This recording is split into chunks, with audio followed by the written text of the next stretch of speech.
એશિયાઈ દેશોમાં કોરોના વાયરસે વધુ એકવાર તરખાટ મચાવ્યો છે। સિંગાપોર, હોંગકોંગ અને થાઇલેન્ડમાં કોરોના વાયરસના કેસ ફરી વધી રહ્યા છે।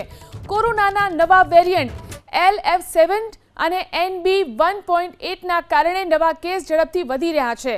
ચીનના હોંગકોંગમાં તો એક સપ્તાહમાં જ કોરોનાના નવા કેસમાં 30 ગણો વધારો થયો છે। આવી જ સ્થિતિ સિંગાપોરની પણ છે। અહીં પણ કોરોનાના કેસમાં 30% વધારો થયો છે।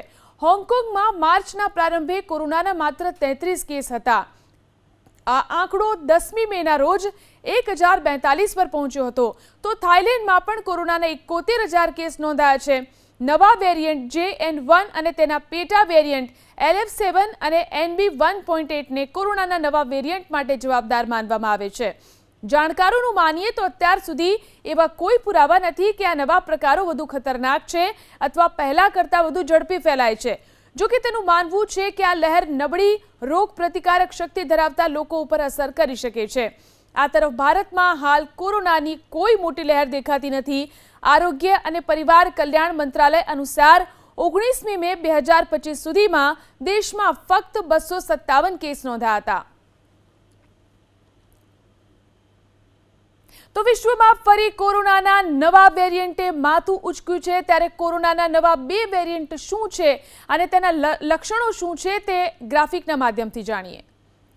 તો LF7 વેરિયન્ટ છે અને તેના લક્ષણોની વાત કરીએ। ઓમિક્રોન વાયરસના સબ વેરિયન્ટનો તે હિસ્સો છે। અન્ય વાયરસની તુલનામાં તે ઝડપથી પ્રસરે છે।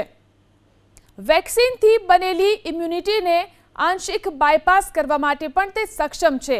તાવ, સૂકી ખાંસી, ગળામાં ખરાશ, થાક, નાક બંધ થવું તેવા તેના લક્ષણો છે। LF7 વેરિયન્ટના આ લક્ષણો છે કે જે અત્યારે ફેલાઈ રહ્યો છે। બીજો એક વેરિયન્ટ NB1 અને આ વેરિયન્ટ અમેરિકા, યુરોપ અને એશિયાના હિસ્સાની અંદર પ્રસરેલો જોવા મળી રહ્યો છે। NB1 એક ઇમ્યુન એસ્કેપ વેરિયન્ટ માનવામાં આવે છે। તો શરીરની રોગ પ્રતિકારક શક્તિને ચાતરીને જવા માટે તે સક્ષમ છે। આ ઉપરાંત માથામાં જબરજસ્ત દુખાવો, તાવ અને સ્નાયુઓમાં દુખાવો આ તેના મુખ્ય લક્ષણો છે।